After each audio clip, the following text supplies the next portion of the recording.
সুদানে জাতিসংঘ শান্তিরক্ষা মিশনে সন্ত্রাসীদের ড্রোন হামলায় নিহত বাংলাদেশি শান্তিরক্ষী শামীম রেজার বাড়িতে স্বজনদের কান্না আহাজারিতে পরিবেশ ভারী হয়ে উঠেছে।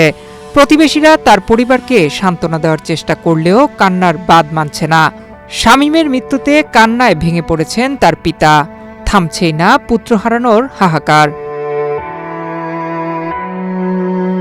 সুদানে নিহত শামীম রেজার রাজবাড়ীর কালুখালী উপজেলার মিগি ইউনিয়নের হোগলাডাঙ্গি গ্রামের আলমগীর ফকিরের ছেলে। ৩ ভাই ও ১ বোনের মধ্যে শামীম সবার বড়। ২০১৭ সালে সেনাবাহিনীতে সৈনিক পদে যোগ দেন তিনি। গত ৭ নভেম্বর জাতিসংঘ শান্তিরক্ষা মিশনে অংশ নিতে সুদানে গিয়েছিলেন।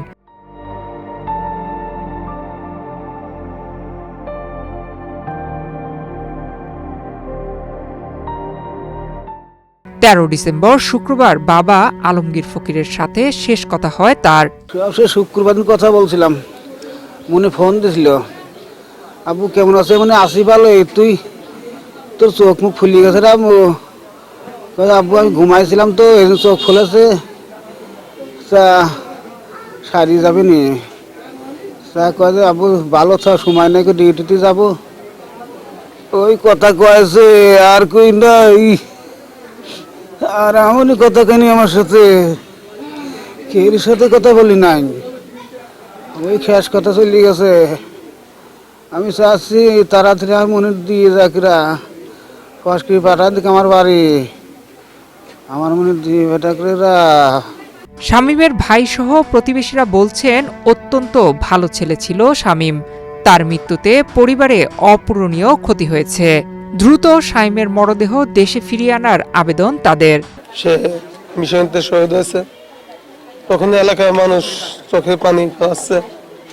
আমাদের একটা আবেদন সরকারের কাছে, সরকার যেন দ্রুত গতিতে আমাদের এলাকার ছেলে যেন এলাকায় পাঠায়, এই আমাদের সরকারের কাছে দাবি।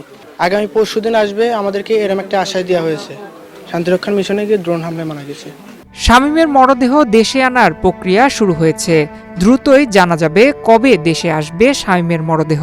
দুর্ভাগ্য, আসলে এটা আমরা বলবো যে আমাদেরও দুর্ভাগ্য যে আমাদেরই উপজেলায় একজন সৈনিক, তার নাম শামীম ফকির, মানে এটা আসলে কেউ চান না যে আসলে এরকম অনাকাঙ্ক্ষিত সিচুয়েশন কারোই ঘটুক, কিন্তু দুঃখজনকভাবে আমাদের এই কালুখালী উপজেলায় একজন সৈনিকের বাড়ি অবস্থিত। আমরা আজকে জানার সাথে সাথে আমরা সেখানে ছুটে আসি। যদিও রাষ্ট্রীয় গুরুত্বপূর্ণ, যেমন সামনে নির্বাচন, সেই নির্বাচনকালীন দায়িত্ব পালনের পাশাপাশি আমরা ছুটে আসি এবং উপজেলা প্রশাসনের পক্ষ থেকে তাদেরকে কিছু আর্থিক সহায়তা প্রদান করি। কিন্তু আসলে এই সহায়তাটা খুবই অপ্রতুল।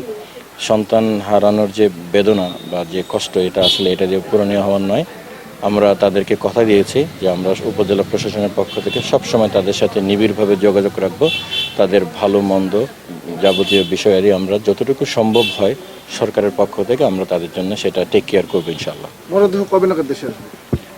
মরদেহের ব্যাপারে আমরা যতটুকু এখন পর্যন্ত আজকে এখানে জানতে পেরেছি যে আগামী 17 তারিখ সম্ভবত আসার সম্ভাবনা রয়েছে, কিন্তু এখনও ব্যাপারটি চূড়ান্ত হয়নি। আশা করি আমরা কালকের মধ্যে আসলে চূড়ান্ত বা ফাইনাল তথ্য পেয়ে যাব যে কখন মরদেহ দেশে আসতে পারে। দ্রুত দেশে ফিরে আসুক নিথর শামীমের মরদেহ, এমন প্রত্যাশা সকলের। শোকগ্রস্ত পুরো এলাকা এখন প্রহর গুনছেন শামীমের মরদেহ ফিরে পাওয়ার। নয়ন বিশ্বাস, বাংলাদেশ প্রতিদিন।